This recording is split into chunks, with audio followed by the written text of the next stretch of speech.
Someone had to take command.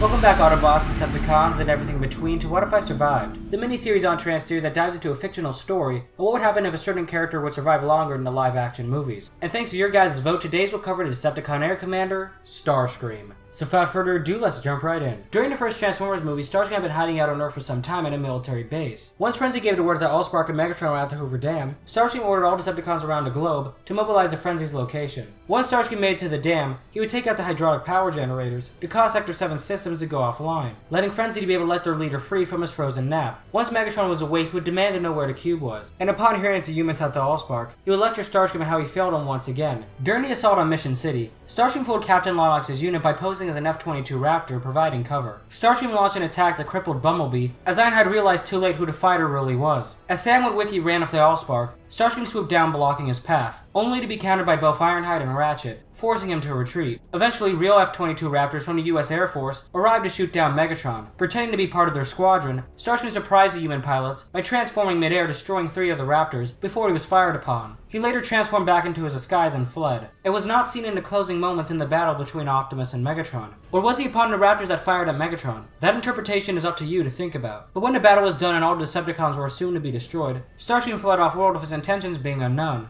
2 years later, Transformers Revenge of the Fallen takes place. Starscream is now the leader of the Decepticons under the Fallen's guidance, and was trying to spawn a new army. But their plan was failing due to the Decepticons having a short supply of Energon. In this film, Starscream sports a new look, for him to have Cybertronian tattoos all over his body, most likely given to him by the Fallen since he became a leader. But Starscream's days of being a leader wouldn't last long when Soundwave's plan of reviving Megatron was successful. Megatron being mad that Starscream left him to die on Earth would prompt Starscream to say that someone had to take command in his absence. This poor choice of words would grant Starscream a swift kick to the noggin, with Megatron lecturing him on how even in death there was no command but his. Later in the film, Megatron would need backup to fight off Optimus, with Starscream and Grinder coming to his aid. Optimus will put up a hell of a fight, beating the snot out of the 3 Decepticons. Starscream would lose an arm in the fight and Grinder would lose his face. But when Prime had his back turned, Megs went in for the killing blow, blowing out Prime's spark chamber, causing him to perish. Soon after, Megatron and Starscream made their way to New York City. Starscream would have to tell the unfortunate news that they lost track of Sam. Megatron, questioning how they could lose track of such a simple insect, would beat Screamer for this setback, since they need the information that was in Sam's mind to lead them to the Energon source that could restore their race. Eventually, with Soundwave tracking Sam's location in Egypt, the Decepticons mobilized to get him. Starscream would provide surveillance for the ground troops below. Once he got a fix on Sam's location, he would tell Rampage to spring the trap. That trap being Rampage using Judy and Ron Witwicky as ransom in exchange for the Matrix of Leadership, the only object in the universe that could repower a Transformer's spark. But once the deal went south when Rampage got killed, Starscream wasn't able to search for Sam any longer, and was drawn into the Battle of Nest. But when all hope seemed lost when Optimus was revived using the Matrix, the Fallen stole it back to repower the Star Harvester, which could destroy the Earth's sun and create a massive amount of Energon, in return which would be able to use to fix Cybertron. But his victory would be short-lived when Optimus combined with Jetfire, letting Optimus be able to destroy the Star Harvester and kill the Fallen, and severely wound Megatron. Starscream advised his master that they should flee. Cowards do survive after all. Something that Megatron acknowledged, but asserted it wasn't over. And with that, the two headed out before Optimus could take any more faces. 3 years later, after Transformers Revenge of the Fallen, Transformers Dark of the Moon takes place. After what happened in Egypt, Starscream went to see his master after temporary camp in Africa. Starscream sucked up to Megatron, saying how it pained him to see his master so weak. This caused Megatron to tell Screamer to stuff it, reminding him that he only knew nothing. Eventually, when Sentinel Prime betrayed the Autobots, Starscream was present with Megatron in Washington, D.C., where Megatron told Starscream how he made a deal with Sentinel to fix Cybertron long ago. Eventually, when the Autobots were exiled, Starscream was already in the atmosphere, ready to blow their ship apart, where he thought that all the Autobots who were on it were now deceased. Later in the film, Starscream helped the Decepticons take over Chicago, and stood by his leader as they worked their plan to bring Cybertron to Earth. When his still-alive Autobots made an attack with Nest, Starscream attacked the V-22 Ospreys carrying Lennox's team, as they tried to sneak into Chicago using wingsuits. Although Starscream took out most of the aircraft, Lennox and many soldiers managed to jump their way to safety. Later in the battle, Starscream took several shots at Epps' team, separating Sam and Carly from the soldiers. Taking his chance to torment Sam once again would more or less play with his food, but his intimidation tactic would soon backfire, when Sam used a grapple glove that he got from Q, and fired it into his eye, partially blinding the Decepticon. Starscream floated around in pain, causing Sam to fly through a building window. Then Nest showed up and opened fire on Starscream. As he tried to return fire, Sam jumped into his shoulder, and stabbed a boomstick into his remaining optic. finally blinding him. Starscream began to lose it, screaming in pain and panic as he tried to scrape it out of his eye. Lennox attempted to free Sam from the grapple wire, but the panicked Starscream flew up on top of a nearby building, taking them both with him. As he swore to kill the humans, the boomstick went off, blowing Starscream's head and chest apart. His lifeless body fell to the ground in pieces, while Lennox and Sam were saved from the fall by Bumblebee. And sadly after that was the last of Starscream that would ever see the Bayverse ever again, besides seeing his head one last time in Transformers The Last Night. And fun fact, in Age of Extinction he does have a kill card, though we never saw it on screen. But now this begs the question, what would happen if Starscream never died? But before I get into that, a quick word from today's sponsor, Surfshark VPN. Now Surfshark VPN is a virtual private network that makes your internet browsing completely anonymous from anyone besides yourself. That means from hackers, Dylan Gold, your creepy Uncle Lester, and especially Soundwave, who's probably tapping into this transmission trying to steal your data. Now if you want to count on Surfshark, you can put their VPN on everything you own. That means your whole family can stay safe from hackers. Now I use Surfshark VPN to keep my data safe, and so I won't get my channel hacked.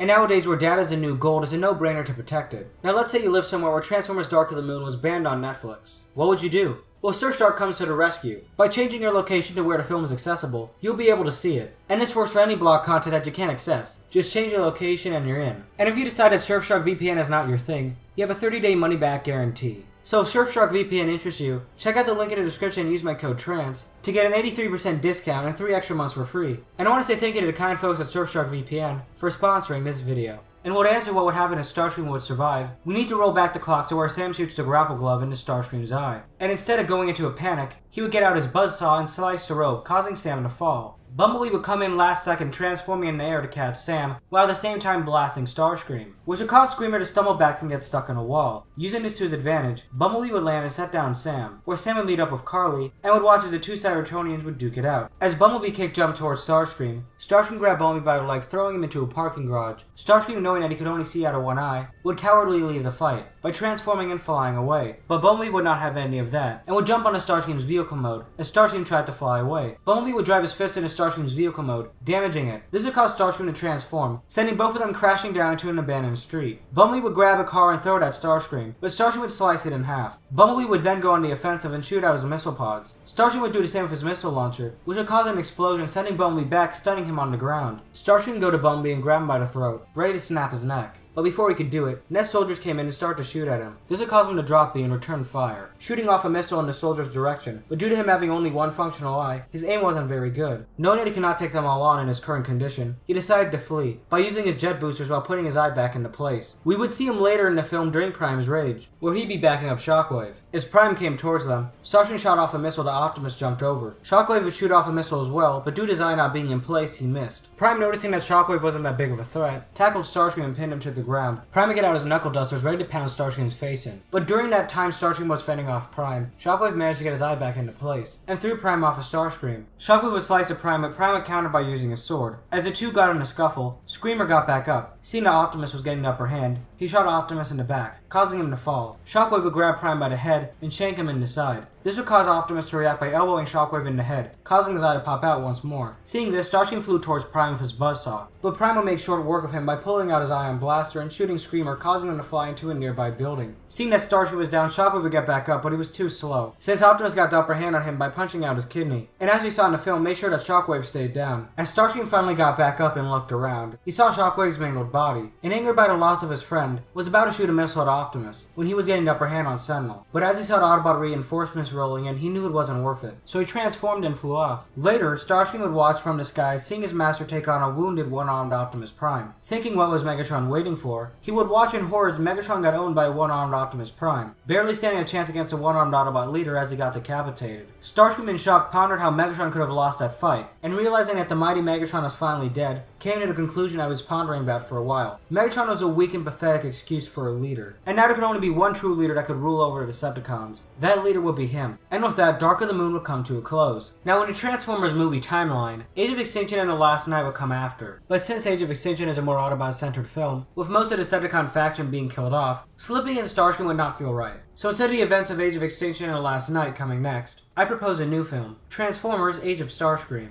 Now Age of Starscream would be an entirely alternate timeline. taking place 2 years after Dark of the Moon. Instead of people hating the Autobots, which led to the birth of Cemetery Wind, due to their victory in Chicago, the Autobots were praised. Nest as an organization will grow and slowly start to become continental. KSI joined forces with Nest to become Nest Science Division, creating anti-Transformers weapons for the United States in case of another Decepticon incursion. With Prime's call at the end of Dark of the Moon, new Autobots arrived, those Autobots being Crosshair's Drift and Hound. Bumblebee, who finally got his voice box back, decided to stay with Sam, who was now engaged to Carly. Epps decided not to go into retirement and stayed with Nest. Simmons and Meering went on holiday, but Simmons still had a gut feeling that Decepticons would eventually come back. And with that, it sets the scene for what Earth was like before Starscream's reign of terror. You see, during these 2 years, Starscream had been regrouping all the stranded Decepticons around the globe to rebuild the Decepticon army. And though he was mostly successful, there was still a rogue group of cons out there called the Loyalists, who opposed Starscream's rule and were led by Berserker, who had been raiding Nest bases around the globe in hopes to find a prism which could be used to rebuild Megatron's body. As Starscream flew into an abandoned missile silo in Moscow, which served to be the new Decepticon base, he was greeted by his second-in-command Barricade, who looked like his Last Night version, but instead had his original head and was black. Barricade bowed to his leader, greeting him as Lord Starscream, and no matter how many times he would hear it, it would always put a smile on Screamer's face. Barricade would ask Starscream if he retrieved the prism, which Starscream responded with his plan was coming along, but he did not retrieve it. Now for context, the prism is an experimental energy source that was created by KSI. It can effectively power any machine indefinitely. Barricade a month earlier was on a scouting mission and found out about the prism. You see, Starscream and his armada of Decepticons were low on energon, which is what they need to power their silo base, and the prism would be a substitute for that. He would then be greeted by his tactician Onslaught, who had survived the events of Dark of the Moon. And Onslaught would question Screamer on why it's been a month and there's been no progress in acquiring the prism. Starscream would tell him without sound it was harder to get into areas infested with energon detectors, and Superfund wasn't that good at his job. Onslaught would scoff at this, saying if their faction wanted to survive, they would need the prism by the end of the week, or their reserve power would be gone, forcing them to move elsewhere, revealing their existence and ultimately getting them killed. Now for some background info, many Decepticons survived the Chicago War, but the ones who would join under Starscream's rule would be Onslaught, Payload, Barricade, Superfund, also known as Loader, and Dropkick.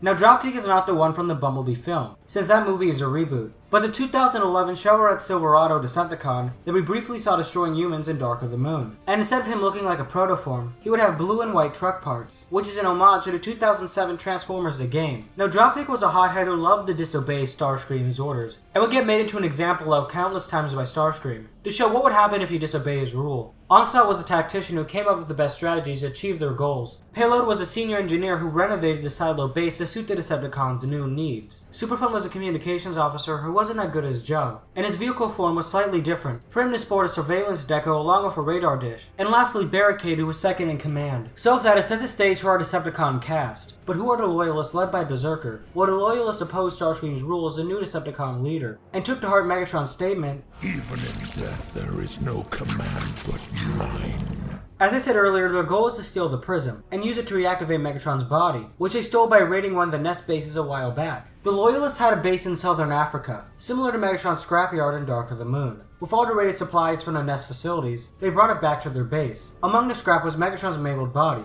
propped upright on a makeshift operating table. It was for the most part restored, but all it needed was energy from the prism to bring him back to life. Berserker was the leader of the faction, and under his command was Mohawk, Dreadbot, Scrapper, Nitro Zeus, and yes, in this timeline, Nitro is not a KSI prototype, and Mindwipe, which would be identical to his Hunt for Decepticons incarnation. Later during the events of Age of Starscream, Onslaught tells Starscream if they want to achieve victory over the Autobots, it would be in their best interest to team up with the Loyalist group, since it will be a combined 12 strong. Starscream scoffed at the idea of joining them and instead decided to take them over. Screamer would go to Superfund and ask him where the Loyalist base of operations was. Superfund would say it was somewhere in Africa. Starscream would lecture him, saying that wouldn't help him since he needed a more precise location. And eventually Superfund pinpointed the most likely area where the base was, and so Screamer made his way to the Loyalist base. Once he entered their airspace, Nitro tried to shoot him down, but with Starscream's superior knowledge of air command, he easily beat Nitro, shooting him down instead. But he didn't die from the crash. This caused the rest of the Loyalists to open fire on Starscream, but Berserker would tell him off, to see what Starscream wanted. Berserker would tell Starscream that he had some nerve to come here. Starscream responded with that he was here to make a deal, that deal being them to join forces under him to eradicate the Autobots. Berserker laughed, saying that Starscream was a pathetic excuse for a leader, and said if he beat him in a duel, then his team would pledge loyalty to him. Screamer accepted his challenge, and the two started the fight. Starscream would fire off a missile at Berserker. Berserker would easily dodge it, and throw one of his spike bombs at Starscream, hitting Screamer in the leg, causing him to fall on one knee. Seizing the opportunity, Berserker jumped onto Starscream, gnawing at his face. Starscream held him back inches away from his face, and got out his buzzsaw, shearing off one of Berserker's arms, causing Berserker to jump off of him. Starscream ripped out the spike bomb from his leg, and threw it at Berserker, hitting him in the shoulder. But Berserker transformed the pain into rage, and kept charging at Starscream. He jumped towards him with his fangs open. In response, Starscream sliced him at the torso, causing Berserker to lose his legs. Berserker and his fighting spirit still tried to crawl towards Starscream,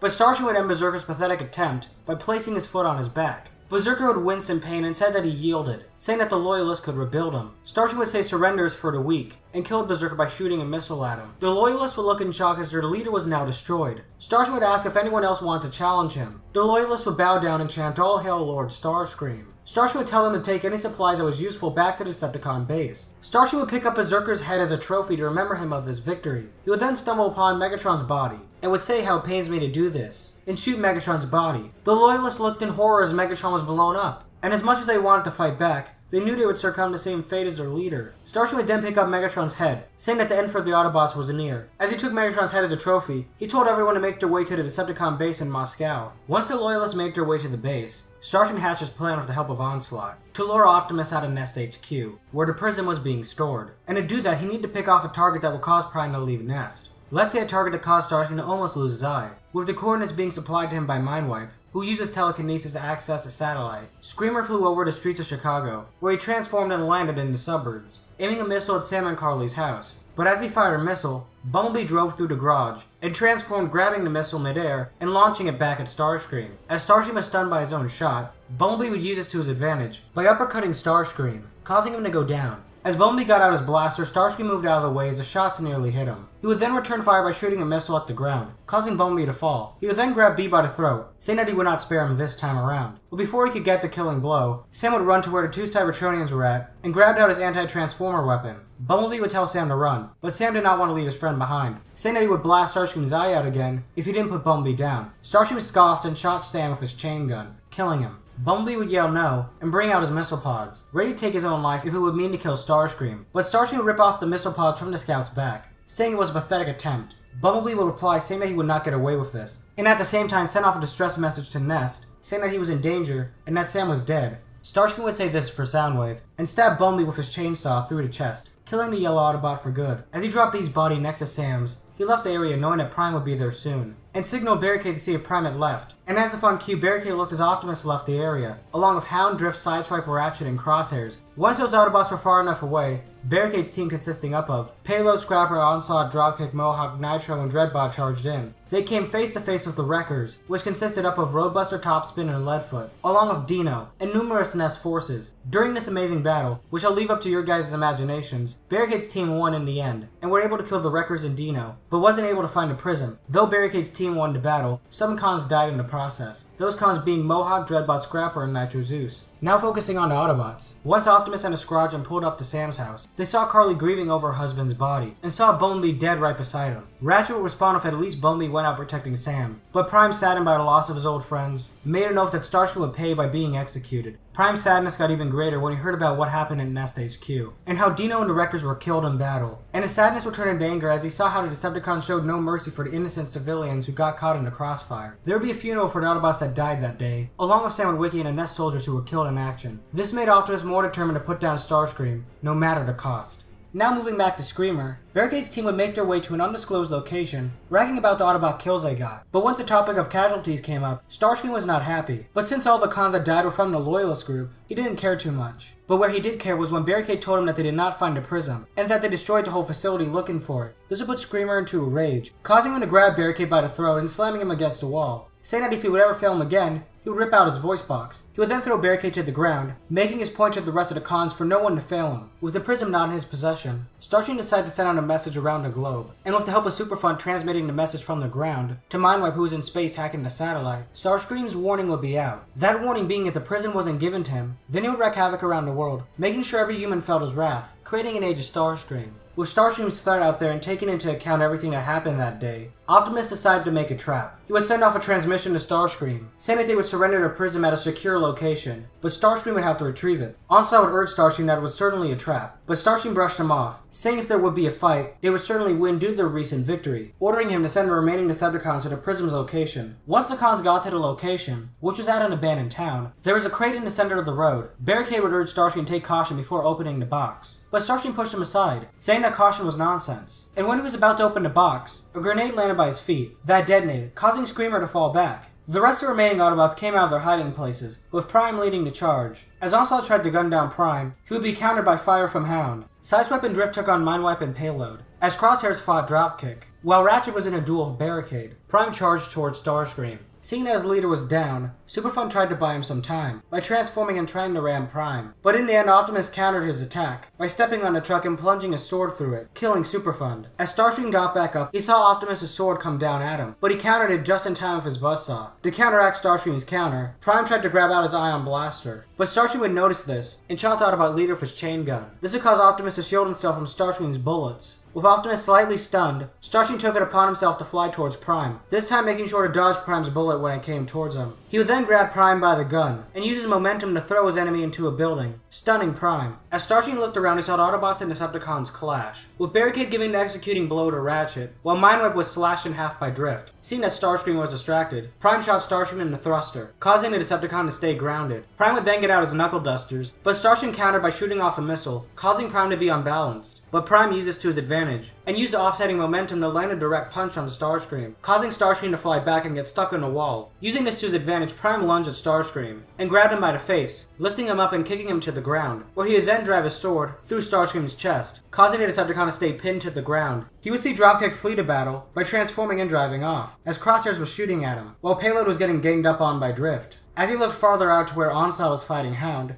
he would look in horror as Hound brought up a shotgun to Onslaught's face, with Onslaught's last words being that he knew it was a trap. Starscream would look around for Barricade, where he would see him hiding behind an abandoned building. Starscream would call him a coward, as Barricade transformed and drove off. At that moment, Starscream knew it was the end. As Prime asked for his last words, Starscream would say that this wasn't the end, but nearly just a beginning, saying he would come back as a ghost, to ruin Autobots forever. To this, Prime would say not today, and shoot him in the head, ending the Decepticons' reign of terror for good. After Starscream's body and the rest of the cons that died that day were buried at sea, Ratchet and Sideswipe, being the last of the Autobot casualties that day, will get a funeral. Optimus will make a speech for any Decepticons still on Earth to leave the planet, and for any Autobots among the stars to join him on Earth. But one thing still lingered at the back of Prime's mind. That thing was the ghost of Starscream. And just like that, that completes Starscream's What If I Survived. I hope you guys enjoyed this video, and if you haven't already, check out the What If I Survived playlist for some more awesome alternate timelines. But before I go, I want to say thank you to all my Patreons and channel members for supporting the channel. It means a lot and it keeps my channel running, so big fat thank you to you guys. And as always, if you enjoyed this video, consider giving a like rating because it helped the channel a lot. And as always, it's been Trans Theories reminding you guys to never stop theorizing.